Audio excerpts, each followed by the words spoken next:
From Upper Michigan Source, this is your Sports on Demand for Friday, July 19th. I'm Mike Ludlum. The Marquette Blues are off to a pretty good start at the American Legion Baseball Zone Tournament in Delta County. One of the games Marquette played on Friday was against the Copper Country Flames. Marquette had a 4-1 lead in the fifth inning. The Flames get an interesting run as the ball bounces off the umpire's shoe. One run scores. Blake Henriksen fires the ball to the plate and Jake Peterson makes the tag, so the Blues still have the lead at 4-2. Sixth inning, Brandon Norcol hitting for the Flames. Delayed steal. Carter Crouch collides with Peter Vandenavond and is safe. Sam Kieskola scores, and the contest is tied at 4.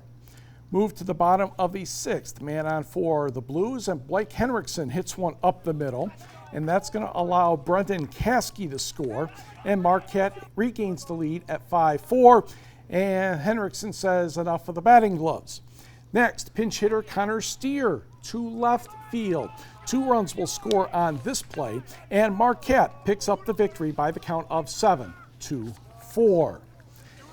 Contest at the end of the day, Bark River against Gladstone, and Mason Korhonen, his first ever home run. Didn't get cheated at all on that one. Nick Javerick and Matt Ritchie score in front of him, and Bark River won this one by the count of 6-4.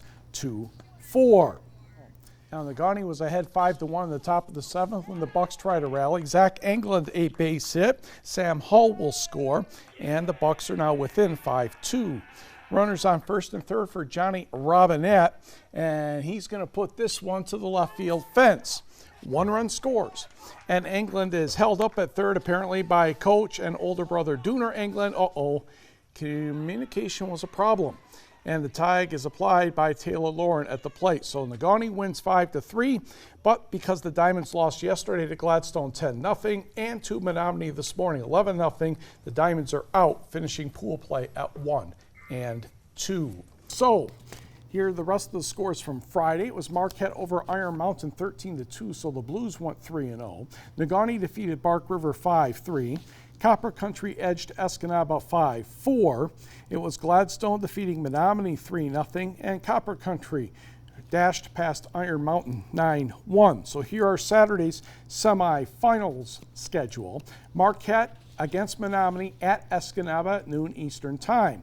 The Copper Country will visit Gladstone for an 11:30 contest, with the final being scheduled at Escanaba's Field for 4 o'clock Eastern Time.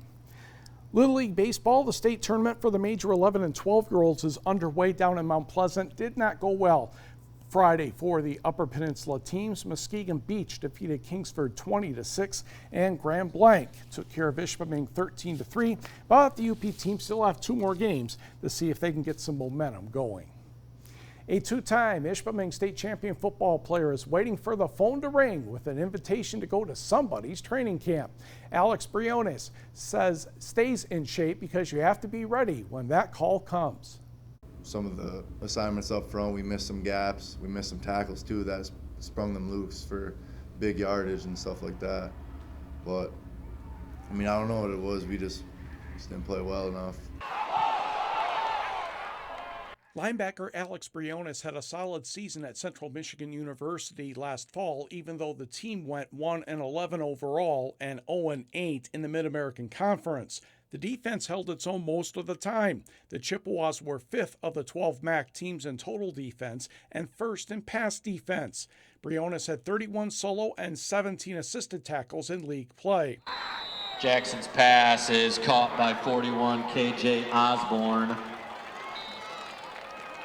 Malik Fountain and Alex Briones in on the stop. Meanwhile, on the other side, linebacker Malik Fountain had 111 tackles to lead the conference. Briones is in a wait-and-see situation with the next step. I had the Central Michigan Pro Day. That went really good. I was happy with my performance there. Talked to the Cardinals and the Jets during the draft a little bit. They ended up taking some of my other guys, so now I got invited to the XFL Combine down in D.C. Went down there, wasn't really sure what to expect. There's a lot of good talent down there. I was happy with my performance down there too. A couple coaches talked to me after that, and I was happy about that. So now they just finished up the last summer showcase, so I'm just waiting for them to reach out to me right now. Briones has been working out with Dustin Brancho at Advantage Sports in Marquette. Who pulled up on us again, man? It's insane.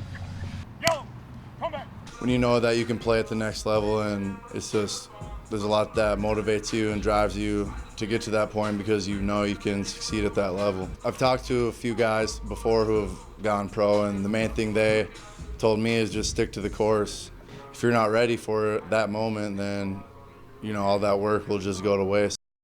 Northern Michigan University women's lacrosse head coach Amelia Ward has resigned so she can become an assistant coach at Marquette University. Ward arrived at NMU in 2015 and had 1 year to start the program from scratch, leading the team in the varsity competition in 2016 and 17. Ward led the Wildcats to their first GLIAC tournament appearance last spring. Ward began her career as an assistant coach at Adrian.